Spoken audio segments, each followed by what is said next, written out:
How to create a table of contents in Google Docs. Hi everyone, it's Sophia to assist you today.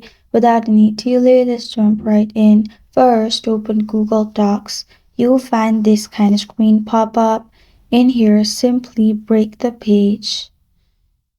After you break the page, you'll find a blank page on top. Simply click on Insert.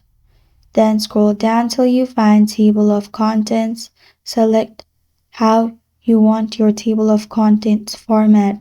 After you've clicked on it, you'll find this kind of screen pop up and nothing. So simply go down, select the heading, and then again go to Format and then Paragraph Styles and Heading 1.